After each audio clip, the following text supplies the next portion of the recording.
Lynne Golodner is host of the Make Meaning podcast and founder of the Make Meaning movement. She is also founder of Your People LLC, a marketing and public relations firm she started in 2007 to bring meaning and purpose to marketing for schools, universities, and municipalities. A 2020 member of the Forbes Agency Council, Lynne Golodner was recognized by Mish Business as a marketing and PR prophet in 2019 and by Crain's Detroit Business as a notable woman in marketing 2018. Author of 8 books, including The Flavors of Faith, Holy Breads, Lynn writes a monthly column on meaning for the Oakland Press. She spent 15 years as a nationally celebrated journalist before becoming an entrepreneur focused on marketing through strategic storytelling, mutually beneficial relationships, and higher purpose. A Fulbright specialist, Lynn is a graduate of the University of Michigan with a BA in Communications and English and Goddard College with an MFA in Writing.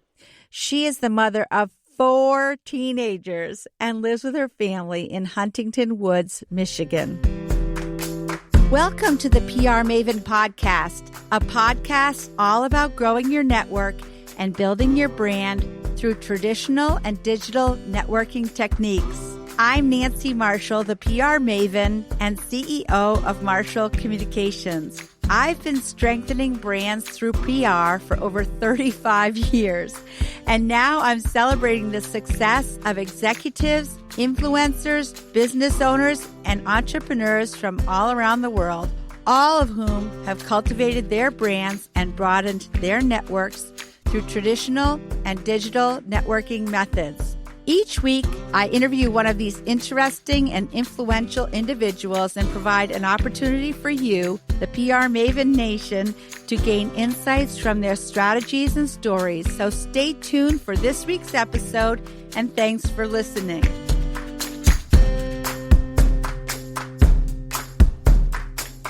So, Lynn, how did you come to your PR career? It's an interesting journey, Nancy, because I was a journalist for 15 years. And so I was writing for magazines and newspapers all over the country.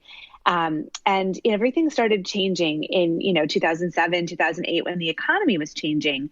And journalism, a lot of my main sources of income, magazines that I wrote for all the time, were closing, and freelance budgets were shrinking as well, because I was freelance at that point. And so I decided to pivot and take my communication skills in another direction. And I really didn't think I was setting out to do PR at the beginning. I just thought, I need to find somebody to pay me so that I can raise these kids. And I was going through a life change. I was divorcing my first husband. My kids were 1, 3, and 5. And so with that economy situation, and then, everything was so uncertain, I needed to figure out how I was going to build some stability. And I started working with a grocery company in Metro Detroit. And I really approached it from this storytelling perspective that I had as a journalist, because I had written a lot for food publications and more about the meaning in food and how it's a connector, a community builder. And when I approached this grocery company, we really had a synergy. I started helping the CEO with his blog. I rebuilt their website and wrote all new content for them. And then all of a sudden I was pitching media and doing newsletters and in-store events, and voila, I had a PR career. So I sort of back-ended into it with my journalistic instincts leading the charge, and then trained myself through PRSA and other wonderful programs over the years, so that I actually came to embrace this beautiful career that, sort of bridges PR and marketing, and it all driven by a storytelling perspective. That's a great story. I love the way that you were able to pivot, as they say, during during the last time when our economy and our world changed. Now, in hindsight, it seems like that was just a minor blip compared to COVID, right? You're so right. You're so right. So what I love about your approach is that you have an approach to PR that a higher meaning. And can you tell me about that unique approach and what does it mean that it has a higher meaning? Yeah, sure. I appreciate you asking. So, it's interesting because when I was writing for a living, I didn't realize that this was sort of my mission, but I was really curious about how people found meaning in the mundane, is what I used to say. And so, like, just everyday, ordinary folks doing extraordinary things. And it was this quest that I was on to tell those stories. And so when I started working with companies and nonprofits and entrepreneurs as a publicist and a marketing consultant, I really took that sort of curiosity with me and was wondering how we could make each client that I worked with stand out from the crowd. So what was driving them, more than just profits or a need to make income, but, what was the meaning? What was the deeper story? How did they come to the work that they do? And so that meaning first perspective really drives every client project that I do, and even how I decide to bring on clients. I've only had 2 clients in 13 years of business who really didn't have like a purpose behind their business. They literally just wanted to make a ton of money. And I wasn't very successful with them because I'm so curious about how people are driven to make a difference with their work. And that's what becomes sort of the shining star of their storytelling and a differentiating aspect that helps us to market them really well. And so most companies, even when they want a really robust bottom line, have a sense of purpose. They really want to make the world better, or they really want to help people in some way. And they're so driven by that. And they believe they can, so they do. So that meaning idea really overshadows everything I do. And it's what inspired me to start podcasting too. And my podcast is called the Make Meaning Podcast. And it was just simply another platform to let that curiosity go wild and understand the story behind the story, why people do what they do. Well, I totally resonate with the story of ordinary people doing extraordinary things, because one of the early PR experiences that I had in my career was when I worked at a ski resort, and there was this man named Paul Shipper who had been an airline pilot, and he had been in a crash, actually taking off. The strut of the plane went into the gas tank, and there was an explosion, and he had to dive out. And he wanted to continue flying, but the airline said, no, you can't because you've been injured and you're a liability. And so he moved to this ski resort, and he just started skiing every single day. And for like 10 plus years, he never missed a day of skiing. And he was just sort of driven to show that he was still healthy and able, but it got to be the point where like he really couldn't do the skiing anymore. And it was a sad story, but it was like a PR bonanza because we started telling the story in local publications after he had done it like a couple of years, and then we went to the Boston Globe, and then we went to Good Morning America, and they sent a crew up to the ski resort. And yeah, so it was, I mean, he was not even a very good skier. He was just a very intermediate skier. But it's exactly what you're talking about, like an ordinary person who did an extraordinary thing, because just making the time and effort to go skiing every day took a lot, because he sometimes had to postpone doctor's appointments or other things to like summertime. So, and what you said about, when you did PR for people that just wanted to make money. I mean, I think journalists are very smart people, and they can sniff that out. Like if you're trying to like use them for advertising instead of, buying advertising, they can tell, and journalists do not like to be used, right?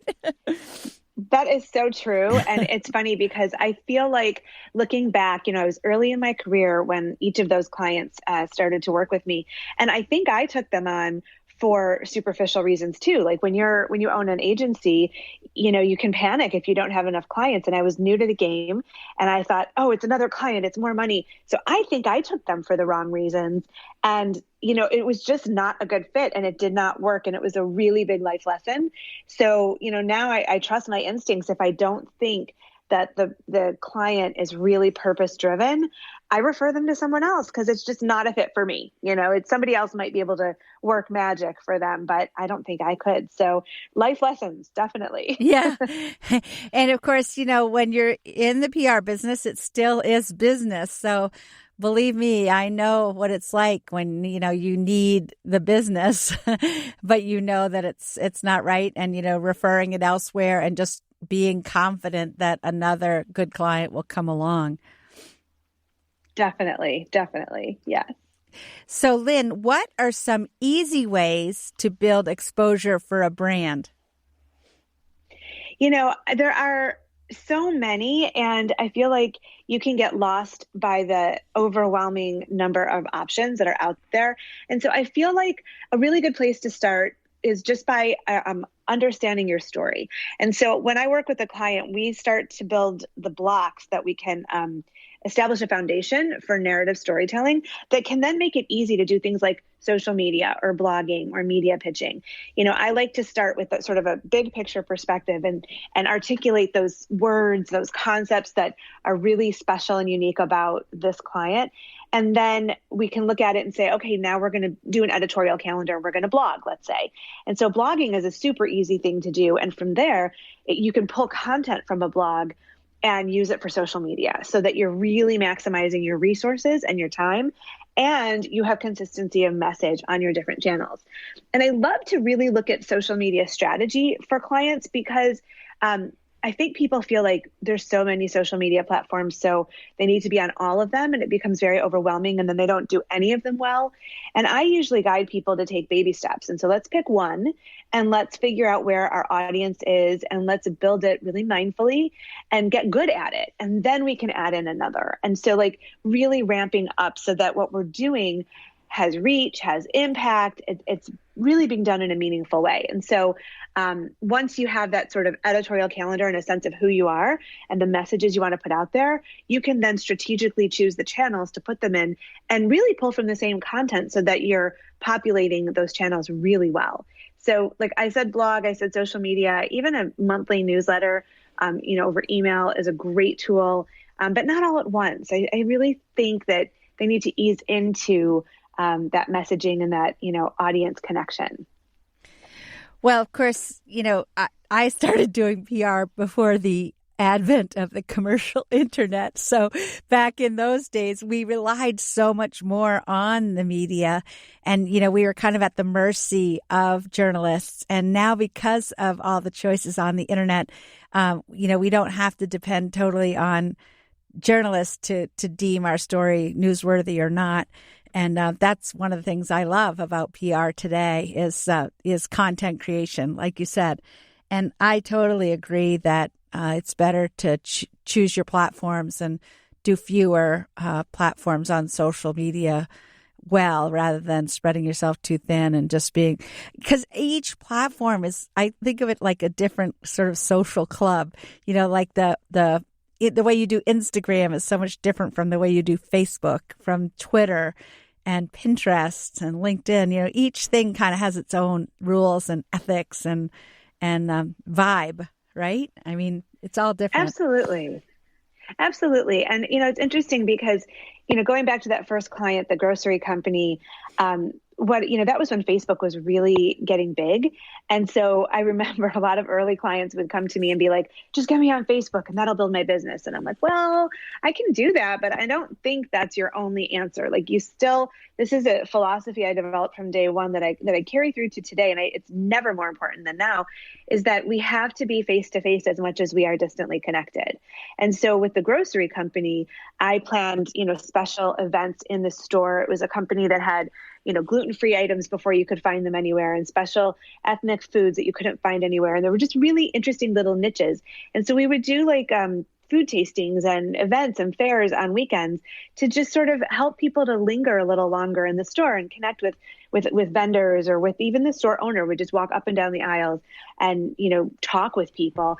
And those personal connections built that brand. It was a family company that had been around for 3 generations. And so we could extend the brand in the digital sphere, but that face-to-face still matters. And even today when, we're in a pandemic and we can't necessarily be as close personally as we want to, we still need in some way to have human connection. And so I feel like we can't lose that as we immerse in the digital channels. We have to also remember that there's a balance, that face-to-face needs to happen too.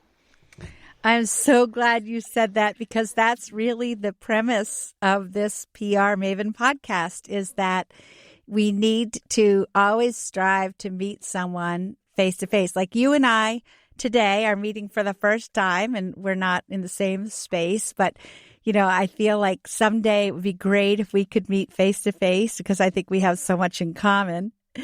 And also I think if you meet somebody in person, then I always try to connect right off on LinkedIn or Facebook or some way that you can extend the relationship electronically, but always be striving to get back face to face, because that's really where I think the magic happens between two people, is when you're in the same place and space. There's like those happy hormones that pass between the two of you, the serotonin and dopamine and all those feel-good hormones that make relationships meaningful.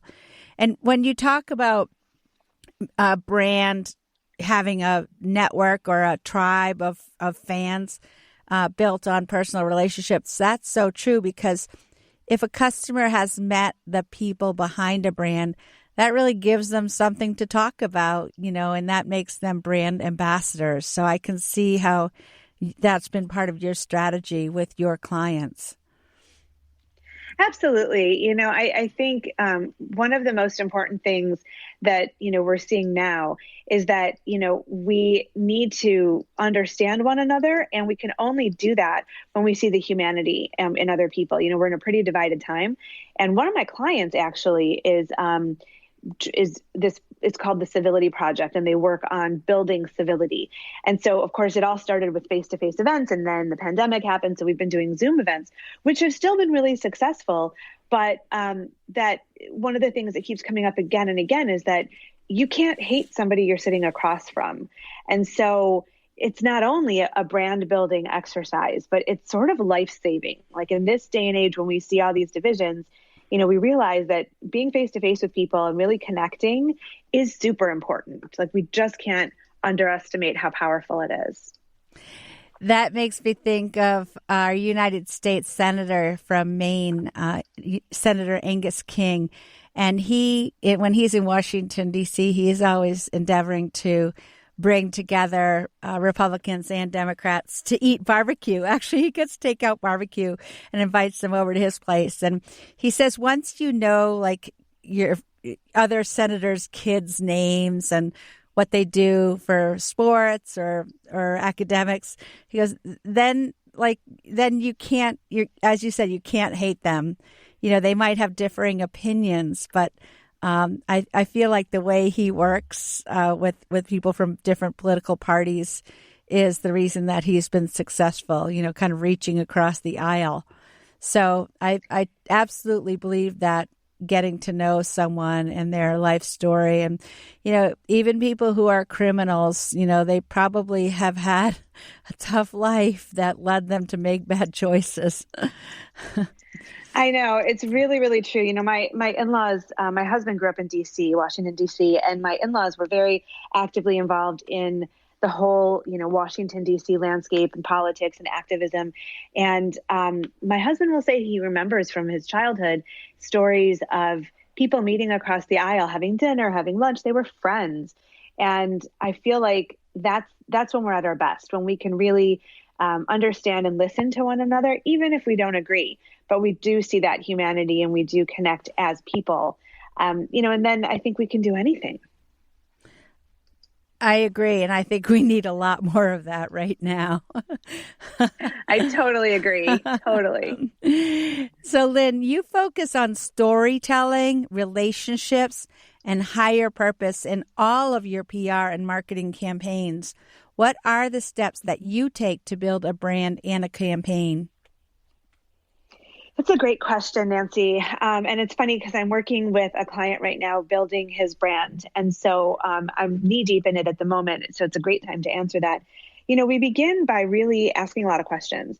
And so I love those brainstorming meetings with clients. And trying to understand what's behind their work, what they love about it, what their unique talents are, their vision for how they're going to change the world through the work they do.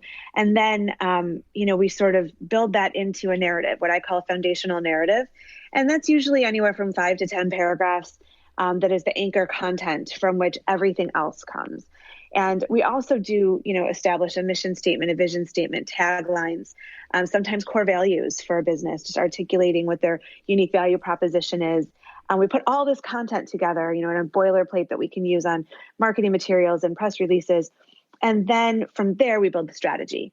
And so once we know who they are, we know who their audience is, we know what they want to do, we can start to create a roadmap of different activities we're going to do to get them out there and building those relationships. So the story comes first and the relationships are second.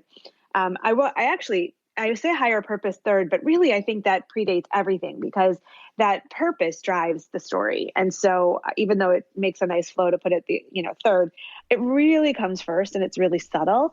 But those relationships are virtual and literal. So once we know who you are and who your audience is, it's a matter of coming together and how do we find them? How do we, emphasize mutual benefit? That's a big thing I talk about with clients is, it's not just what's in it for you. There's got to be a mutual benefit. And we take that approach with media relations too, because, we're not just saying, hey, journalist, give us some exposure. We want there to be benefit for the journalist as well. And I explain that to clients early on that mutual benefit is important in every step of PR and marketing. And so we have to make sure that we understand we're getting something, but what are we giving to somebody else? And be mindful of that and show that gratitude as well. Well, that reminds me of that radio station, WIIFM, which is what's in it for me. And that's what people are always going to be asking. That's so cool. You haven't heard that one before? I hadn't. You just made my day. That's so cool.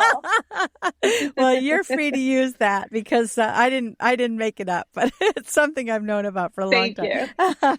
Thank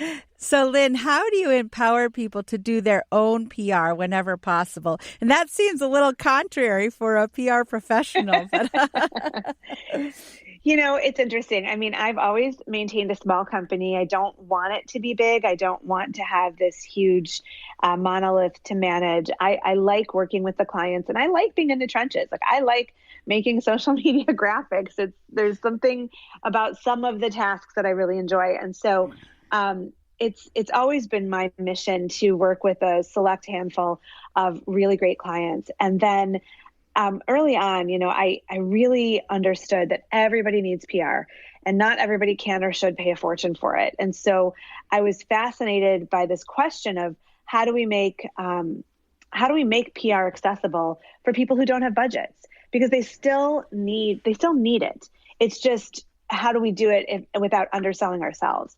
And so I've done a lot of courses and workshops where I'm teaching people little bits that they can do themselves. Now, they can't do it to the extent that we can as an agency, but it's better than nothing. And if they really don't have a budget, it wouldn't be somebody we would take on anyway. And so why not give them some skills to be able to at least build their brand footprint? And so, for example, I work with a lot of schools and universities, and I'm very passionate about Waldorf education. One of my kids attended a Waldorf school for about 6 years, and they're incredible schools. They're all over the world, and they're very grassroots. They don't have a huge budget. And so I've had a number of Waldorf schools as clients, but most can't afford a retainer. And so I created a course, Waldorf Marketing Immersion course, and it's a few months long. And I sort of do live trainings where I teach them the process of marketing and help them to audit their marketing, to create their strategy, to learn how to use different channels. And I sort of coach them through it and then wish them well. Now, some of them do become clients in some way, but they can then afford to hire me for one aspect and they can do other things themselves. And I think that's a win-win because just the reality is not everybody can pay an agency to support them. So why not give them the skills? And we're making money on the course, but it's really beautiful to see people fly with these new skills and be able to get their school out there a little more than they could before. I think that's awesome that you created a course, and I'm sure that all the Waldorf people are so appreciative because it seems, like that was created just for them and it's totally targeted. So good for you. I'm sure that they really appreciate that. Well, we're going to take a short break and we'll be back with more with our conversation with Lynn shortly. But I first want to tell you about my new book, which I wrote called Grow Your Audience, Grow Your Brand, which is available now on Amazon.com as a paperback or Kindle edition. And soon we will have an Audible edition as well that I read at the Portland Pod here in Portland, Maine. The book includes actionable advice on growing a network and growing a brand of raving fans by taking care of your audience, just like Lynn has done and what she's talking about today. So we'll be giving away a free Kindle version if you go to prmaven.com/giveaway. And we'll be back with more from Lynne Golodner in just a moment. Do you want to grow your client or customer base? Perhaps increase brand awareness? Maybe tell your unique story more effectively? Of course you do. But you may be worried that you don't have enough expertise to make that happen. Well, no worries, PR Maven Nation. Let the PR Maven herself, Nancy Marshall, show you how easy it is to get your message across effectively using a powerful yet simple tool, a message map. Nancy's training is often called informative and constructive, well-designed and impactful, with a perfect blend of theory and real-life experience. You will leverage Nancy's expertise to create your own message map when you register for this comprehensive online video training course, which is broken down into 4 easy-to-understand modules. Normally, this course is priced at $147, but for listeners of the PR Maven podcast, that's you, PR Maven Nation, it's only $29 when you enter the code word podcast during enrollment. It even includes a workbook and bonus content to guide you through the process. So go to prmaven.com and click on the Message Map Mastery course to enroll today. Remember, enter the word podcast during enrollment for a special discounted price of $29. Welcome back. And today we're talking with Lynne Golodner, owner and chief creative officer at Your People LLC. And I want to dive right back in with more questions. Lynn, how do you create a collaborative approach with your clients? It's interesting, Nancy. I feel like I'm part of their business, even though I'm not. And I think it's a nice synergy because I can retain that objective perspective of an outsider, but I can know intimately their language, their goals, their hopes and dreams. And I think that defines the collaborative approach. So we really work hand in hand. I come to them as the expert and the consultant and make recommendations. And then it's a partnership toward implementation. So we're brainstorming together. They may be providing information and research and resources, and then we are facilitating it. But it really is a hand-in-hand approach. And I think that there's a benefit to that. Over the years, I've been invited to holiday parties for staff and employees of my different clients. And I always feel a little funny because I'm so touched that they want me to be there. But I remember that I don't work for the company. I am their, PR consultant. And, but I think it's a testament to how closely we do work that the invitation is extended. And then, when a client finishes working with us, sometimes it feels like a loss because we've been so intimately connected for so many years that it's like leaving behind a trusted friend. So I think that's where the collaboration comes in.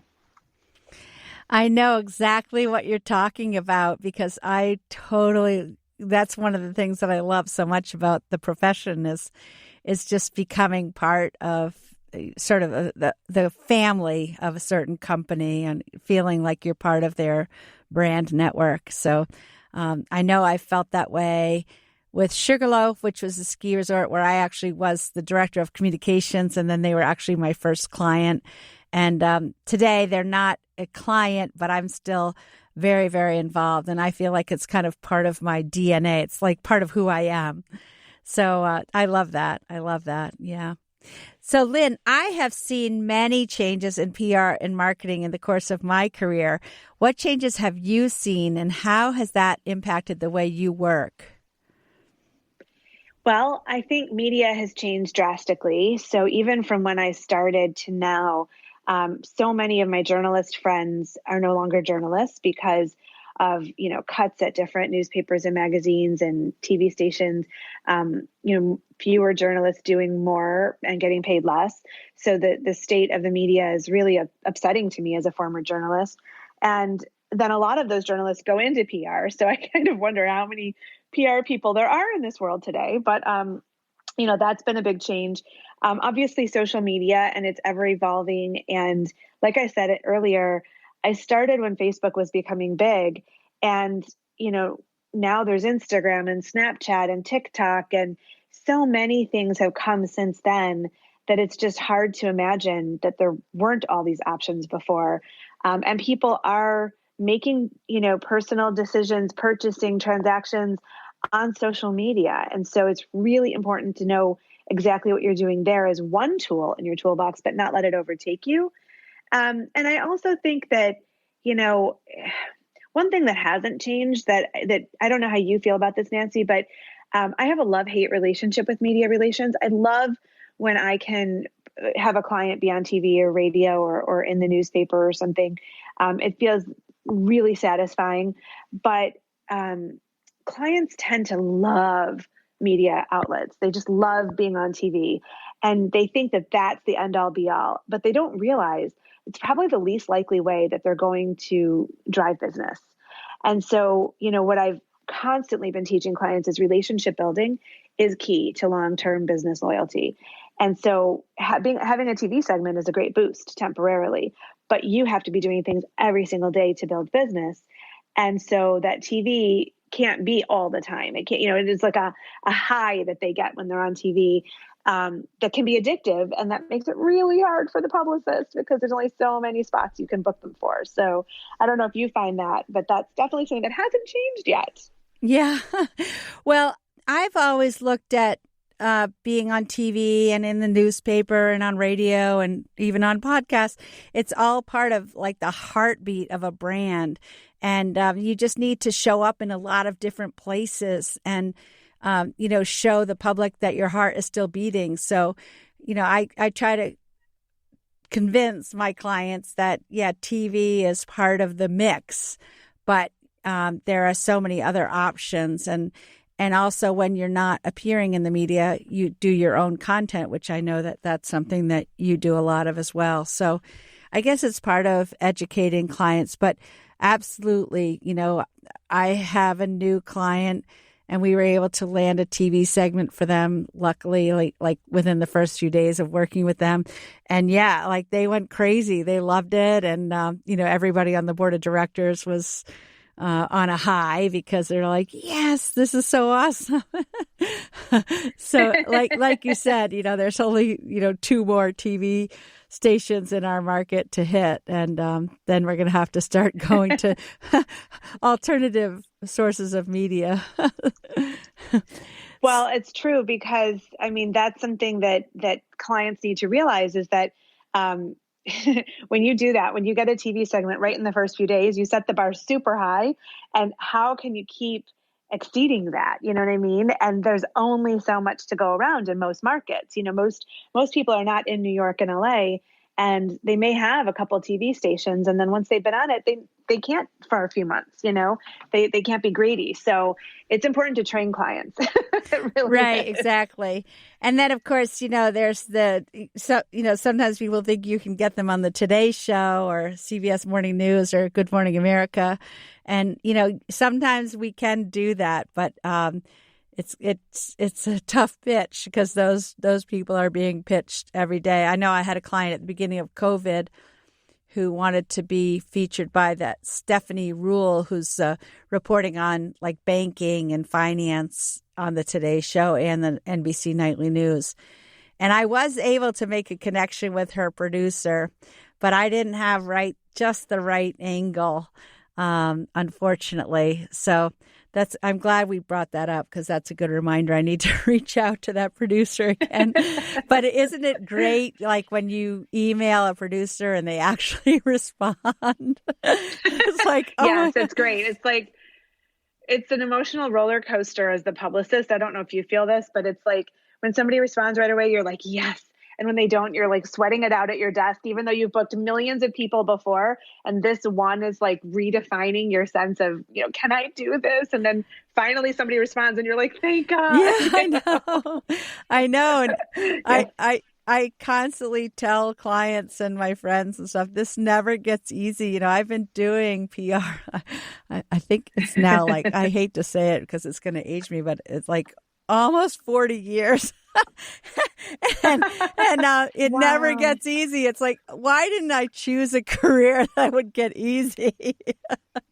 But I love it. I love it. And actually, Twitter is my secret weapon for connecting with journalists because most journalists are on Twitter. And if you can start following them and, liking things that they tweet about and then kind of go in for the pitch after you've made a connection. I have found that to be really effective. Yes, definitely. I agree with that completely. So, Lynn, personal branding is kind of a new aspect of PR that I know I've been working on. How have you built your own personal brand? Because you have produced a ton of content, including 8 books. Yes. So I am a writer first and foremost. That's my first love and true love. And actually book number 9 is coming out in February 2021. And it's about the Make Meaning Matrix and how you can find your meaning and then work from a place of purpose. And so the Make Meaning podcast really expanded into a movement. And this book is about that. So it's already in the publisher's hands. And I'm really excited about that. As a personal brand, I just sort of do what I do. I write and I speak out on things that are important to me, and I'm really thoughtful. And I always like to ask why. And I'm pretty vocal about things. And so I've done a lot of speaking. I do a lot of workshops and seminars. I have both my personal social media as well as my company.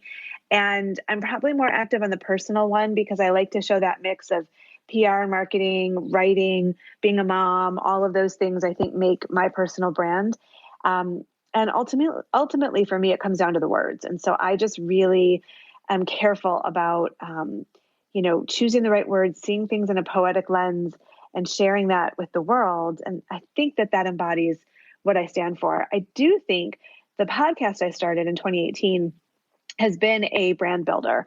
And that was the intention. I intended to start it as a way of becoming a marketing tool for my company. It has become a labor of love. I really love doing it, but it also is expanding my reach and building new relationships for me that lead to different avenues of work. So I think podcasts really are a great tool for personal branding.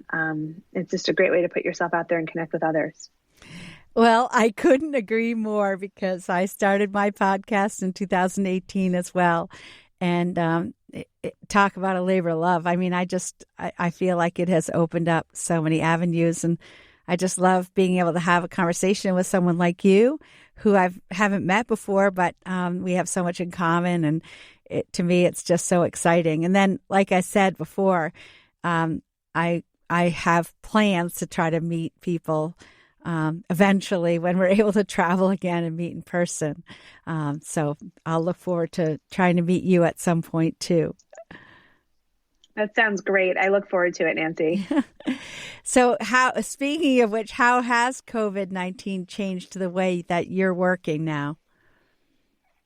Well, I always worked from home. I had an office for a short time early in my PR career and then decided to move back to working from home because I just like that. And that's why I started working for myself in 1998, actually. And so I like that freedom. I like the non-traditional workspace. And so I already had all these tools set up. Like I already use Zoom because I have clients all over North America. And so we needed Zoom to connect with them. So that was something that I knew very well. And I have to say, this sounds really terrible, but I'm not pleased that there's a pandemic, but I have appreciated some of the benefits in my life. So for one, I was at home in the spring with my kids, and it was so precious. I loved being here with them. We spent really good time together, cooking and baking, playing games, just talking more. My daughter and I would take walks every night, and she did most of the talking. And it was just so amazing. And I don't think we would have done that. I had a graduating senior. I had a graduating 8th grader. We had a spring schedule that was so bursting at the seams, and everything halted with the pandemic. And I'm sad for them that those rites of passage didn't happen, but I do really appreciate the time that we've had together. And also with my work, one of the benefits of this pandemic, and I have lost some clients, so it hasn't all been easy, but I have been able to focus more on the work than on racing to meetings. And so, there are clients that were 45 minutes away that I used to, drive and meet with them. And that was my day, because getting there and getting back took so much time. And so now when we meet over Zoom, and then I can get the work done. And so I've been really grateful for that too. I think that I've paid more attention to the quality of the work because I've had the time to. And so that made me really reflect. I hope I'll be able to take that forward as hopefully we go back to normal sometime soon. Sometimes you're saying things and I feel like I could be saying exactly the same thing. I feel exactly the same way. COVID-19, I'm very sorry that there's been people who have been sick, and so many businesses have been negatively impacted and people have died, and it has been a horrible thing.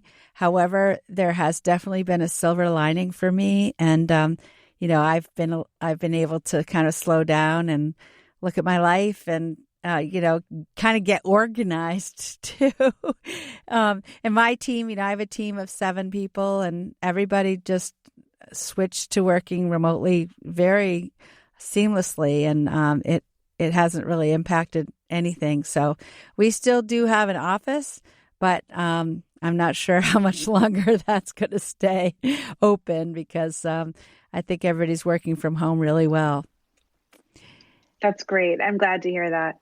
Yeah. So Lynn, is there a book, an app, or a website that you have found especially helpful, and why?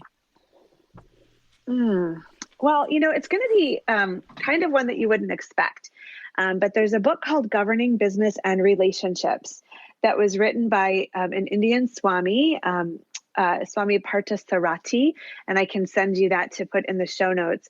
But it's called Governing Business and Relationships, and it is a wonderful guide for sort of philosophically grounding yourself and your approach to work.